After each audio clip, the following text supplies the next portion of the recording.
दोस्तों DK classes DK sir में आपका स्वागत है। दोस्तों एक नए टॉपिक के साथ आए हैं हम। ये आज का जो हमारा टॉपिक है वो है व्हीटस्टोन सेतु यानी व्हीटस्टोन ब्रिज, जो कि दोस्तों क्लास 12 के लिए बहुत ही इम्पोर्टेंट टॉपिक है। और दोस्तों यूपी बोर्ड एग्ज़ाम में इस टॉपिक से दोस्तों का कोई ना कोई एक क्वेश्चन जो है पूछ लिया जाता है। तो आइए दोस्तों सबसे पहले हम इसकी संरचना के विषय में पढ़ेंगे, फिर दोस्तों इसका कार्य सिद्धांत देखेंगे, इसका उपयोग देखेंगे। साथ ही साथ दोस्तों सबसे ज़्यादा खास बात क्या है कि इसमें दोस्तों हम लोग ब्रिज का बैलेंस कंडीशन को हम लोग केवीएल के द्वारा प्रूफ करके भी देखेंगे। ठीक है दोस्तों, इसका प्रूफ जो है ओम्स लॉ के द्वारा भी किया जा सकता है, केवीएल के द्वारा भी। तो यहाँ पे दोस्तों हम लोग केवीएल के थ्रू करेंगे। ठीक है, अगर दोस्तों इसमें टाइम मिला तो हम इसके न्यूमेरिकल प्रॉब्लम को भी ज़रूर सॉल्व करेंगे। ठीक है, नहीं तो नेक्स्ट वीडियो दोस्तों टोटल का टोटल न्यूमेरिकल पे बनाएंगे। ओके, तो चलिए दोस्तों देर ना करते हुए स्टार्ट करते हैं आज का वीडियो। तो दोस्तों सबसे पहले जानते हैं कि व्हीटस्टोन ब्रिज या व्हीटस्टोन सेतु क्या होता है। तो वह यंत्र जिसके द्वारा किसी अज्ञात प्रतिरोध का मान ज्ञात कर सकते हैं उसी को बोलते हैं व्हीटस्टोन सेतु या व्हीटस्टोन ब्रिज। अगर इसके अलावा और दूसरे तरीके से अगर आपको समझाएं दोस्तों, तो व्हीटस्टोन सेतु जो है ये 4 प्रतिरोधों की एक ऐसी व्यवस्था होती है जिसका उपयोग एक अज्ञात प्रतिरोध का मान 3 अन्य ज्ञात प्रतिरोधों की सहायता से करते हैं। क्या बोला दोस्तों कि हमारे पास 4 प्रतिरोध हैं, इन चारों प्रतिरोधों में से किसी एक प्रतिरोध का मान हमको नहीं पता रहेगा, जिसका मान हमें ज्ञात करना होगा, जिसको हम लोग अज्ञात प्रतिरोध बोल रहे हैं। इसके अलावा दोस्तों हमारे पास 3 ज्ञात प्रतिरोध होगा जिसकी वैल्यू हमको पता होगी, जैसे P और Q और R। इन तीनों का मान हमें ज्ञात होगा और इन्हीं तीनों की सहायता से इस अज्ञात प्रतिरोध का मान ज्ञात करेंगे। ठीक है, अब खास बात क्या है दोस्तों कि ये जो हमारे पास 3 के ज्ञात प्रतिरोध था, इसमें से 2 का वैल्यू जो है फिक्स होगा, जैसे P और Q का मान क्या होगा, फिक्स होगा, स्थिर होगा। लेकिन इसमें से एक प्रतिरोध का मान क्या होगा, वेरिएबल होगा, वेरी करेगा। ठीक है, तो दोस्तों यहाँ तक बात आपको क्लियर हो गई होगी। अब दोस्तों इन्हीं तीनों की मदद से हमको इस अज्ञात प्रतिरोध का मान क्या करना होता है, ज्ञात करना होता है। ठीक, अब इसकी संरचना की थोड़ी सी बात करें, स्ट्रक्चर की बात करें। ठीक है, तो इसको समायोजित कैसे करते हैं। ठीक है, तो दोस्तों इसका जो कार्य सिद्धांत है वो भी इसी में आ जाएगा। ठीक, तो अब हम लोग करते क्या हैं, इसकी संरचना को अच्छे से देखते हैं, लेकिन इसके लिए दोस्तों हम दूसरे फिगर पे चलते हैं, वहाँ से आपको समझाएंगे। तो आइए दोस्तों यहाँ पे हम लोग इस समझते हैं इसके कार्य सिद्धांत को। ठीक है, तो दोस्तों इस सिद्धांत के अनुसार यदि 4 प्रतिरोधों को जोड़कर एक चतुर्भुज बनाया जाए, ठीक है, वो हमारे पास चारों प्रतिरोध क्या है, एक P है, दूसरा Q है, एक तीसरा R है, ठीक है, और चौथा क्या है, S है। जिसमें दोस्तों हम लोग पहले ही पता कर लिए हैं कि इसमें हमारे पास एक अज्ञात प्रतिरोध होगा, जैसे मान लीजिए कि यस वाला हमारे पास अज्ञात प्रतिरोध है। इसके अलावा 3 प्रतिरोध हमारे पास ज्ञात है। ठीक है, इन चारों को जोड़ करके क्या करें, एक चतुर्भुज बनाया जाए, जिसके एक विकर्ण में क्या होगा दोस्तों, सेल या बैटरी को जोड़ देंगे। ठीक है, और दूसरे विकर्ण में क्या करेंगे दोस्तों, इसके दूसरे विकर्ण में हम गैल्वेनोमीटर, जिसको हम लोग हिंदी में धारा मापी बोलते हैं। देखिए इसका 2 विकर्ण है, एक विकर्ण ये वाला है और दूसरा विकर्ण ये वाला है। तो इसके एक विकर्ण में दोस्तों क्या किए हम लोग, सेल या बैटरी को जोड़ देंगे, और दूसरे वाले हिस्से में दोस्तों क्या करेंगे, हम एक गैल्वेनोमीटर को लगा देंगे। ठीक है, इस गैल्वेनोमीटर के साथ भी दोस्तों क्या करते हैं, एक कुंजी K2 लगाते हैं, और यहाँ में एक कुंजी हम सेल या बैटरी के साथ K1 लगाते हैं। ठीक है, ये K1 मान लीजिए। ओके, यहाँ तक दोस्तों क्लियर। तो इस तरह से इसका हम समायोजन करते हैं कि इसके एक विकर्ण जो भुजा है उसमें हम लोग सेल या बैटरी को लगा देंगे, और दूसरे में क्या किए, धारा मापी या गैल्वेनोमीटर को लगा दिए। अब उसके बाद क्या करेंगे, चारों प्रतिरोधों को ऐसे समायोजित करेंगे, मतलब इसका हम जो है समायोजन इस तरह से इस चारों प्रतिरोधों का करेंगे, ठीक है, कि ये जो हमारे पास धारा मापी लगा हुआ है गैल्वेनोमीटर, ठीक, इस गैल्वेनोमीटर की जो सुई है उसमें कोई विक्षेप यानी किसी भी प्रकार का कोई डिफ्लेक्शन प्राप्त ना हो, मतलब इसमें क्या हो, शून्य विक्षेप प्राप्त हो, ठीक है। या सीधी सीधी भाषा में हम बोले तो हम ये कह सकते हैं कि इस समय धारा मापी के अंदर से कोई करंट फ्लो ना हो, आई जी इक्वल टू क्या हो जाए, जीरो, ठीक है। आई जी मतलब गैल्वेनोमीटर के अंदर फ्लो होने वाली जो करंट हो जाए वो क्या हो जाए, जीरो हो जाए। तो इसी केस को अगर ये इस समय क्या हो जाएगा, जब इसमें गैल्वेनोमीटर के अंदर फ्लो होने वाली जो करंट है जीरो हो जाएगा, तो उस समय क्या होगा दोस्तों, तो उस समय इसकी जो चतुर्भुज है, इसकी किन्हीं दो संलग्न जो भुजा हैं, इन दो संलग्न भुजाओं के प्रतिरोधों का जो अनुपात है वो अन्य दो संलग्न भुजाओं की जो प्रतिरोध है इनके अनुपात के बराबर होगा। क्या मैं बोल रहा हूँ दोस्तों, ये थोड़ा ध्यान दीजिए कि जिस समय गैल्वेनोमीटर के अंदर फ्लो होने वाली करंट जो है, ठीक है, इसमें धारा मापी के अंदर जो फ्लो होने वाली करंट है इसकी वैल्यू क्या हो जाए, जीरो, उस समय क्या होगा दोस्तों, जो चारों प्रतिरोध जोड़ करके हम क्या किए हैं, एक चतुर्भुज बनाए हैं, इसका क्या होगा, ये जो संलग्न भुजा है पी क्यू और इसका इधर जो भुजा है, ठीक है, और इसके अलावा इसकी ये जो भुजा जो है आर और एस, ठीक है, इसमें कह रहा है कि किन्हीं दो संलग्न प्रतिरोध हो, मतलब पी और क्यू का जो रेशियो होगा, किन्हीं दो संलग्न प्रतिरोधों का जो अनुपात होगा वो अन्य दो संलग्न प्रतिरोधों के अनुपात के बराबर होगा, मतलब P बटा क्यू बराबर R बटा क्या होगा, S के होगा। तो इस समय दोस्तों जिस समय ये P बटा क्यू बराबर R बटा S हो जाएगा, उस समय हम बोलेंगे कि हमारा सेतु क्या है, बैलेंस कंडीशन में है, व्हीटस्टोन्स ब्रिज क्या है, बैलेंस कंडीशन में है, ठीक है। तो दोस्तों यहाँ तक बात क्लियर हो गई। अगर नहीं क्लियर हुआ तो एक चीज़ और मैं आपको क्लियर कर दूँ कि यहाँ पे हमारे पास जब इसको बना रहे हैं तो ये पॉइंट ए है, ठीक है, ये जो ए बी भुजा है, ठीक, ये और ये जो बी सी भुजा है, ये इन दोनों भुजाओं को हम लोग अनुपातिक भुजा क्या बोलते हैं, इसको अनुपातिक भुजा बोलते हैं, ठीक है।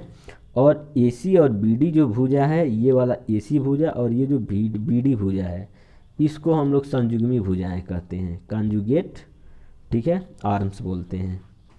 तो दोस्तों यहाँ तक उम्मीद करते हैं आपको क्लियर हुआ होगा। अब दोस्तों जब ये समझ लिए कि ब्रिज हमारा बैलेंस कंडीशन में हो गया, ब्रिज बैलेंस कंडीशन होने का क्या कंडीशन है दोस्तों, ये जो हमारे पास परिपथ के अंदर लगा हुआ गैल्वेनोमीटर है, ठीक है, इसके सुई में कोई विक्षेप ना हो, या बोलो कि इस गैल्वेनोमीटर से होकर के कोई करंट फ्लो ना हो, ठीक है, मतलब गैल्वेनोमीटर में फ्लो होने वाली करंट आईजी जो है वो क्या हो जाए, जीरो।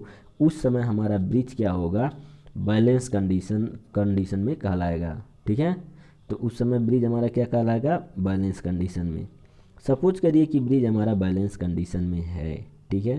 तो इस तरह से दोस्तों इसमें से जब करंट जो फ्लो होगा, यहाँ पे सपोज करिए कि कैपिटल वी वोल्टेज अप्लाई किए हैं, तो यहाँ से इसकी वजह से जो करंट फ्लो हुआ आई, ये जैसे इस पॉइंट पे पहुँचेगा, इस पॉइंट से करंट दो दिशाओं में बट जाएगा, एक इस भुजा में जाएगा, दूसरा इस भुजा में जाएगा। सपोज करिए पहले वाले भुजा में जो करंट जा रहा है वो I1 मान लिए और दूसरे वाले भुजा में जो जा रहा है वो I2 मान लिए। अब दोस्तों इस गैल्वेनोमीटर के अंदर से कोई करंट नहीं फ्लो हो रहा है, ठीक है। तो अब क्या होगा, यही I1 करंट इसके थ्रू इधर आ जाएगा और यही I1 करंट इसके थ्रू I2 करंट इधर आ जाएगा, ठीक है। और ये दोनों दोस्तों फिर इस पॉइंट पर मिल करके इस सर्किट के अंदर टोटल करंट कितना हो जाएगा, I। और ये दोनों कुंजी हम क्या किए हैं दोस्तों, क्लोज कर दिए हैं, ठीक है। ये बात ध्यान रखना है, ठीक। अभी क्या बोले दोस्तों, यहाँ से टोटल करंट आई जा रहा था, यही करंट दो हिस्से में बट गया, इस साइड में जो फ्लो होने वाली करंट है इधर वाला वो हो गया I1, और इसी तरह से दोस्तों जो दूसरे वाले हिस्से में फ्लो होने वाली करंट थी, इस वाले हिस्से में ये वाली करंट हमारी हो गई I2, ठीक है। अब ये क्यों बता रहे हैं, क्योंकि दोस्तों इसी से हम प्रूफ करेंगे केवीएल के लॉ लगा करके इसको हम प्रूफ करने वाले हैं। ठीक, तो ये चीज़ हमको मिल गई। अब जब ब्रिज बैलेंस कंडीशन है तो ब्रिज का बैलेंस कंडीशन हमको मिला है P/Q इक्वल टू कितना, R/S। ये चीज़ मिली है हमको। ठीक है दोस्तों, ये चीज़ मिला है। आइए इसको हम प्रूफ करके दिखाते हैं आपको कैसे मिला है। ठीक है, तो दोस्तों ध्यान से देखिए इसको, यहाँ से आपको सारा क्लियर हो जाएगा। टोटल करंट जो दोस्तों फ्लो हो रही थी वो हमारे पास I था। ठीक है, इस सर्किट में फ्लो होने वाली करंट I1 और इस सर्किट में फ्लो होने वाली करंट भी I1 और इधर जो फ्लो होने वाली करंट है वो क्या है, I2 और इसमें जो फ्लो होने वाली है ये भी क्या है, I2। ओके दोस्तों, तो सबसे पहले क्या करें दोस्तों, यहाँ पे हम देखिए ये चीज़ नोट कर दिए और ये कुंजी के क्या है, K1 और K2 ये दोनों जो कुंजी है इसको क्लोज कर दिए हैं। ठीक, दोनों क्या है, कुंजी को क्लोज कर दिए हैं। अब हम यहाँ पर KVL को अप्लाई करते हैं। तो सबसे पहले दोस्तों क्या करते हैं, ध्यान से देखिएगा, हम KVL को अप्लाई करते हैं मेश के अंदर और वो हमारा मेश होगा। तो यहाँ पे लिख सकते हैं अप्लाई KVL। ठीक है, क्या लिखेंगे, अप्लाई KVL। ठीक है, अप्लाई KVL इन कौन से मेश में करेंगे दोस्तों, अप्लाई KVL इन मेश। सबसे पहला जो हम मेश ले रहे हैं वो ले रहे हैं A, यहाँ ऊपर में सबसे है B और उसके नीचे है D और यहाँ से फिर ले लिए A। ठीक है दोस्तों, तो ये वाला जो मेश है दोस्तों, इसी मेश में हम क्या कर रहे हैं, इस डायरेक्शन में KVL को अप्लाई कर रहे हैं। ठीक है, और ये कुंजी दोस्तों यहाँ पे टूटा नहीं है, ये कुंजी यहाँ पे क्लोज है। आप ध्यान दीजिएगा, ये कुंजी यहाँ पे क्लोज है, इसको भी क्लोज कर दिए। ठीक, अब दोस्तों KVL को कैसे अप्लाई करते हैं इसका वीडियो हम पहले ही बता चुके हैं, आप लोग ध्यान दीजिएगा। ठीक है, अब फ्लो हो रही थी करंट टोटल I और इसमें कौन सी करंट जा रही है दोस्तों, इस सर्किट में I1 करंट, पहले ही बताए हैं इसमें क्या जा रही है, I1 करंट। और इसमें क्या आ रही है दोस्तों, इस वाले में इधर I2 करंट जा रही है। ठीक है, इधर में क्या आ रही है, I2 करंट।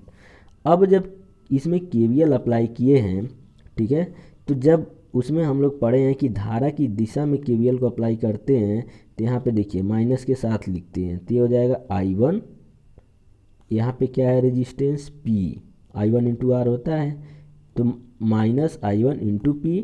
अब गैल्वेनोमीटर में फ्लो होने वाली करंट, मान लिए दोस्तों गैल्वेनोमीटर के अंदर जो करंट का फ्लो हो रहा है वो IG करंट जा रही है, क्या जा रही है, IG करंट। तो इसलिए यहाँ पे लिखिए IG और गैल्वेनोमीटर का जो रेजिस्टेंस है वो मान लिए हम RG। ठीक है, अब दोस्तों यहाँ से आए, फिर ये जो हमारा रेजिस्टेंस R है, इस R के तो हम अपोजिट डायरेक्शन में जा रहे हैं, तो जब धारा की विपरीत दिशा में जाते हैं तो पॉजिटिव ले लेते हैं। ठीक है, तो यहाँ पे टोटल करंट, यहाँ पे देखिए ये जो करंट फ्लो हो रही थी वो I2 थी और रेजिस्टेंस कितना है R, तो यहाँ पे लिख देंगे I2 इंटू क्या लिखेंगे R, और टोटल के इक्वल में क्या मिल जाएगा दोस्तों, हमको 0 मिल जाएगा। ठीक है, अब यहाँ से हम कलर चेंज कर रहे हैं दोस्तों। ठीक है, अब ध्यान से दीजिए, देखिए इसको हम सही कर रहे हैं। अगर हमारा ब्रिज बैलेंस कंडीशन में है, ठीक है, क्या है, ब्रिज बैलेंस कंडीशन में है, तो ये दोस्तों IG की वैल्यू क्या होगी, ब्रिज बैलेंस कंडीशन में IG का वैल्यू 0 हो जाएगा। अब अगर IG की वैल्यू 0 हो जाएगा तो ये टोटल वैल्यू क्या होगा, हमको 0 मिल जाएगा। ठीक है, क्योंकि IG इंटू क्या है, RG। अगर ये IG इंटू RG बराबर 0 मिल गया तो हम यहाँ से इक्वेशन को लिख सकते हैं, ये जो माइनस I1 इंटू P है इसको बराबर के उस पार ले जाएंगे तो प्लस हो जाएगा।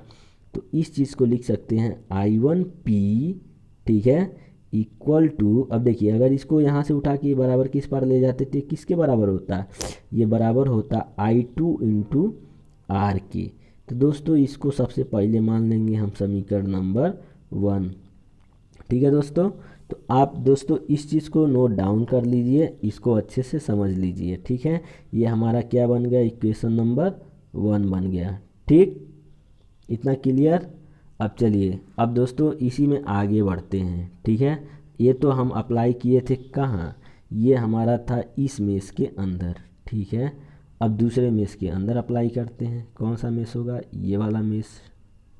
ठीक, और इस बार जो मेश होगा इस मेश का क्या नाम देंगे, तो इस मेश का दोस्तों हम लोग नाम दे रहे हैं मेश बी सी डी बी, और ये कुंजी बंद है दोस्तों, बार बार हम बोल रहे हैं, ध्यान दीजिएगा, ठीक है। तो इस बार क्या करें, अगेन हम लिख सकते हैं, अगेन अप्लाई केवीएल इन, कौन से मेष में लगा दे दोस्तों, तो ये हमारे पास जो मेष है वो है बी सी डी बी। अब इसमें जैसे ही अप्लाई करेंगे हम क्या, केवीएल, तो हमें क्या मिलेगा दोस्तों, सबसे पहले देखिए, इधर से हम लोग चलते हुए जा रहे हैं, बीसी भुजा में कितना करंट फ्लो हो रहा था, I1, तो यहाँ लिखेंगे दोस्तों I1, ठीक है। रेजिस्टेंस इसका कितना है, Q, तो Q लिख दिए। अब दोस्तों करंट की जब दिशा में जाते हैं तो इसको माइनस सिंबल के साथ लिखते हैं, तो यहाँ माइनस लिख देंगे। अब इसी तरह से इसमें देखिए करंट का फ्लो तो दोस्तों इधर से इधर हो रहा है ना, एस वाले में, एस में करंट का डायरेक्शन इधर है और हम चल रहे हैं इसके जस्ट अपोजिट, तो यहाँ प्लस सिंबल के साथ लिखेंगे। और इसमें करंट फ्लो हो रहा था I2, तो यहाँ पे हो जाएगा I2 इंटू क्या दोस्तों, S, रेजिस्टेंस तो S है, अननोन रेजिस्टेंस। और साथ ही साथ दोस्तों अब इसमें गैल्वेनोमीटर के अंदर जो करंट फ्लो हो रहा है, तो अब देखिए, अब इसमें गैल्वेनोमीटर के अंदर जा रहे हैं, तो ये भी क्या है, धारा के विपरीत जा रहे हैं, तो यहाँ पे लिख देंगे IG इंटू कितना, RG, प्लस के साथ लिखेंगे, और इक्वल टू कितना हो गया दोस्तों, ये 0 के इक्वल हो गया। यहाँ तक दोस्तों क्लियर, ठीक है। अगर ये बात आपको क्लियर हो गई तो चलिए इसके आगे समझाते हैं। अब फिर वही कंडीशन दोस्तों, अगर हमारा ब्रिज बैलेंस कंडीशन में है तो ये वाला टोटल वैल्यू क्या हो जाएगा, 0, क्यों, क्योंकि IG का वैल्यू क्या होगा, 0 होगा। तो ऐसे केस में माइनस I1 इंटू क्यू जो है वो बराबर के उस पार जाएगा, और ये बराबर हो जाएगा किसके, I2 इंटू एस के। तो यहाँ से हम लिख सकते हैं I1 Q equal to I2 S के, ठीक है। और ये हमारा इक्वेशन नंबर बन गया 2, ठीक है दोस्तों, ये क्या बन गया, इक्वेशन नंबर 2। अब इसका भी आप लोग दोस्तों क्या करिए, स्क्रीनशॉट ले लीजिए, ठीक है। स्क्रीनशॉट लेने के बाद आप इसको नोट डाउन कर लीजिए। अब दोस्तों हम क्या करेंगे, इक्वेशन 1 को इक्वेशन 2 से डिवाइड कर देंगे। अब अगर आपके ध्यान में इक्वेशन है और आप लोगों ने नोट डाउन किया है तो हम यहाँ से लिखेंगे इक्वेशन 1 इज डिवाइडेड बाई 2, ठीक है। Equation 1 is divided by 2। अब जब इक्वेशन 1 इज डिवाइडेड बाई 2 करेंगे तो हमको क्या मिलेगा, इक्वेशन 1 था हमारा I1P अपान, ये था हमारा दोस्तों, इसको साइड करते हैं, I1P upon I1Q equal to I2R upon I2S के। तो दोस्तों ये मिल गया हमको। अब एक चीज़ और ध्यान दीजिए, यहाँ में I1 कैंसिल, I2 कैंसिल, ठीक है। तो बच गया क्या, इस साइड में बच गया दोस्तों हमारे पास, इस साइड में देखिए बच गया P/Q, और दूसरे साइड में बच गया R/S, जो कि हमको प्रूफ करके लाना था। इस तरह से हम दोस्तों प्रूफ कर चुके हम लोग क्या, कि जब ब्रिज बैलेंस कंडीशन में तभी होगा जब P/Q बराबर क्या होगा, R/S के, ठीक है। ये ब्रिज बैलेंस का कंडीशन है और इसको हम लोग KVL के द्वारा प्रूफ करके देख चुके हैं, ठीक है। अब दोस्तों जब ब्रिज बैलेंस होता है तो उस समय यहाँ का जो वोल्टेज होगा B पॉइंट का और D पॉइंट का, ये दोनों क्या होंगे, बराबर होंगे, ठीक है। तो ये दोस्तों था हमारा कंडीशन। तो उम्मीद करते हैं यहाँ तक आपको समझ आया होगा, ठीक है। तो ये था हमारा ब्रिज का पूरा ये कंसेप्ट। इसको दोस्तों एक और फिगर में भी हम यहाँ देख सकते हैं कि ये ब्रिज हमारा कुछ इस तरह से भी बन सकता है, ठीक है। और इसमें दोस्तों एक ख़ास बात क्या है, इसमें लिखा हुआ है फार्मूला के विषय में कि प्रोडक्ट ऑफ अपोजिट आर्म्स, ठीक, equal to product of opposite arms. क्या मतलब है इसका, इसका मतलब ये है कि ये जो अपोजिट में भुजाएं हैं इसका गुणनफल, ठीक है, और मल्टीप्लाई कर दें इसके ये जो अपोजिट में है, तो ये आपस में इक्वल हो जाएंगे, ठीक है, वही है। बाकी इसको हम इस तरह से इस डायग्राम को देख सकते हैं। अब आइए दोस्तों जल्दी से देख लेते हैं इसका उपयोग क्या है, यूटिलाइजेशन क्या है। ठीक है, इसका यूज हम देखते हैं कि व्हीटस्टोन ब्रिज का यूज क्या है। तो दोस्तों व्हीटस्टोन ब्रिज का उपयोग जो है हम लोग meter bridge, post office box, Carey Foster सेतु, इस तरह के यंत्र को व्हीटस्टोन ब्रिज के सिद्धांत पे ही हम बनाते हैं। ठीक है, जिसका उपयोग दोस्तों अज्ञात प्रतिरोध को ज्ञात करने के लिए किया जाता है। ठीक है, तो इसका यूज कहाँ कहाँ होता है, मीटर ब्रिज में, पोस्ट ऑफिस बॉक्स में, कैरी फास्टर ब्रिज के अंदर किया जाता है।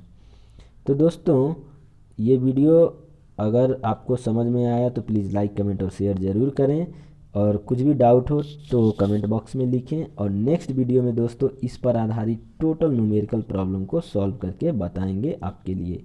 ओके दोस्तों, thank you for watching this video.